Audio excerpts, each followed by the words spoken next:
आप मुझे निराश नहीं करेंगे।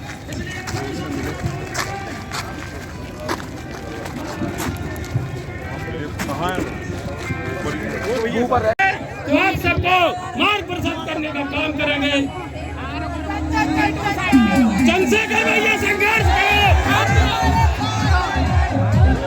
जय जय जय जय जय।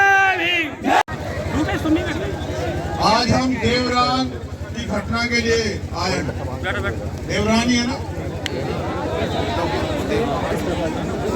और वो घटना डरावनी है। मैंने उस परिवार से भी मुलाकात की, उनसे मिलने के बाद ही मैं यहाँ आया। मैंने जब उनको सुना तो मुझे एहसास हुआ कि वो किस दर में है, क्या उनके साथ हालात है। और फिर मैंने यहाँ के जो जिलाधिकारी हैं, मैंने उनसे बात की। आप सब लोग भी यहाँ आए, मैं अपनी बात आपको बता देता हूँ। लेकिन कोई भी लड़ाई एक दिन में नहीं जीती जाती और एक दिन में कोई न्याय नहीं होता है। अगर न्याय चाहिए तो संघर्ष करने के आदी बनो। अगर न्याय चाहिए तो फिर अपनी लड़ाई को अपने पैरों पर खड़ा होकर लड़ने के लिए तैयार हो जाओ। देखो, उनको तब तक मारा गया जब तक वो उनकी जान नहीं चली गई। आज वो परिवार किससे उम्मीद करे न्याय की? आप बताओ। क्या उनके पास कोई नेता, विधायक, एमपी, मुख्यमंत्री है? शासन प्रशासन के लोग की कार्रवाई से संतुष्ट नहीं। अगर उनकी कोई आखिरी उम्मीद है तो वो आप सब लोग हैं जो अपना काम छोड़ के, समय छोड़ के, अपने साधन से आज तमाम तरह की परेशानियां उठा के आए। क्या आप आगे भी उनकी लड़ाई को मजबूत करने के लिए आने के लिए तैयार हो? तो मैं जो मांगे हमने वहां रखी है, मैं वो मांगे और पहली जो घटनाएं 8 घटनाएं यहाँ हुई है वो भी आपके सामने बता देता हूँ। 8 अक्टूबर को रनहे गांव में हमला किया गया। 11 अक्टूबर को राजा पटना में सुरेंद्र अहिरवार को पेड़ पर फांसी के फंदे से लटका दिया गया। ग्राम दसोड़ा में राम किशन अहिरवार को मजदूरी के पैसे मांगने पर दबंगों ने कुल्हाड़ी से काट दिया। केदू खेड़ा थाना क्षेत्र में बमहोरी पाजी गांव में दलित परिवार पर इसलिए हमला किया गया क्योंकि 2 नाबालिग बच्चों ने पीने के पानी को छू लिया था। इस घटना में पूरे परिवार के साथ मारपीट की गई। 5 सदस्यों को अस्पताल में भर्ती कराया गया।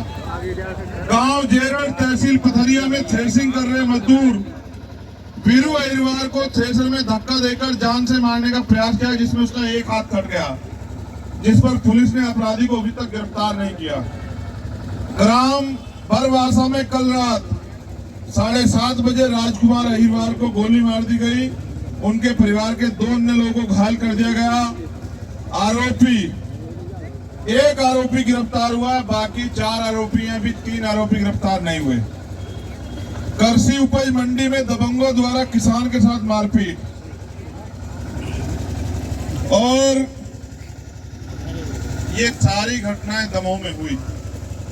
दमोह के अधिकारी कर्मचारी कुछ तो अच्छे हैं जो मुझे मिले, लेकिन कुछ ऐसे हैं जो सरकार के इशारे पे हाथ धर के बैठे हैं। और मैं ये समझता हूं कि उनके हाथ पे हाथ रखने से अपराधियों का संरक्षण और अपराधियों के हौसले बढ़ रहे हैं।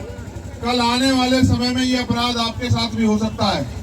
तो जो देवराना प्रकरण है और ये जो अन्य प्रकरण है, इनमें हमने मांगे रखी हैं और ये मांगे मैं समझता हूं कि आप सब लोगों की मांगे हैं।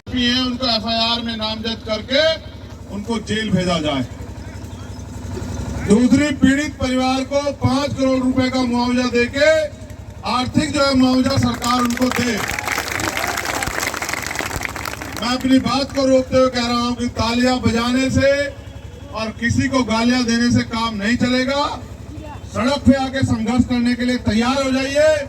और अगर आप ऐसे नालायक लोगों को यहाँ विधायक चुनोगे तो फिर आपका इलाज यही होगा। आप देख लेना मेरी बात।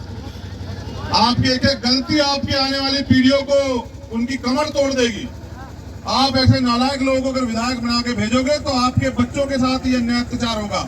ये फैसला भी करना आज आप कि आपको किसको ताकत देनी है। तीसरी मांग ये है कि मृतक मानक अहिरवार की पत्नी को शासकीय नौकरी प्रदान की जाए। चौथी मांग यह है कि परिवार को 5 एकड़ कृषि भूमि प्रदान की जाए। पांचवी मांग यह है कि पीड़ित परिवार को आत्मरक्षा हेतु सशस्त्र लाइसेंस जो है हथियार उपलब्ध कराया जाए। छठी मांग यह है कि पीड़ित परिवार के आंगन में जो बना हुआ है आरोपियों का अवैध मकान उसको हटाया जाए। सातवीं मांग यह है कि मृतक मानक परिवार के सभी बच्चों को की पूर्ण शिक्षा की जिम्मेदारी जो पढ़ाई करना चाहते जब तक वो बड़े नहीं होते, ये सरकार को प्रशासन के लोगों को उठाना चाहिए कि उनको निःशुल्क और अच्छी शिक्षा जो है मिले। और घायल महेश अहिरवार जो मृतक मानक अहिरवार के छोटे भाई हैं, उनका निःशुल्क और उचित इलाज कराया जाए, उनकी जान को सुरक्षित किया जाए, सुरक्षा का माहौल उन्हें दिया जाए और इस पूरे मामले को फास्ट ट्रैक कोर्ट में चलाकर आरोपियों को सख्त से सख्त कार्रवाई उनके ऊपर की जाए, सजा दिलाई जाए। और अंतिम जो मांग है, उनको गांव से हटाकर शहर में यहाँ दमाव में रहने के लिए मकान की व्यवस्था जो है उस परिवार को कराई जाए, ऐसी हमारी मांग है। और इन मांगों के लिए हमने यहाँ के जिलाधिकारी महोदय के माध्यम से यहाँ की सरकार को आज 1 तारीख है, 14 तारीख तक का समय दिया। अगर 14 तारीख तक हमारी मांग पूरी नहीं होती, मैं वचन देता हूं कि 15 तारीख से सड़क के बाहर नहीं, सड़क के अंदर जिला मुख्यालय में धरना शुरू होगा और अनिश्चितकालीन धरना होगा। और जब तक धरना चलेगा, ये धरना तब तक चलेगा जब तक हमारी मांगे पूरी नहीं होती। और डीएम कार्यालय में हम लोग ताला लगा देंगे। जो जिलाधिकारी, जो एडिशनल एसपी हमें न्याय नहीं दे सकता, उसको संवैधानिक कुर्सी पे बैठने का कोई अधिकार नहीं। अगर मेरी आपसे मांग है, एक दिन में लड़ाई जीत जाती, क्या आप 15 तारीख को आओगे? इतनी सी संख्या में,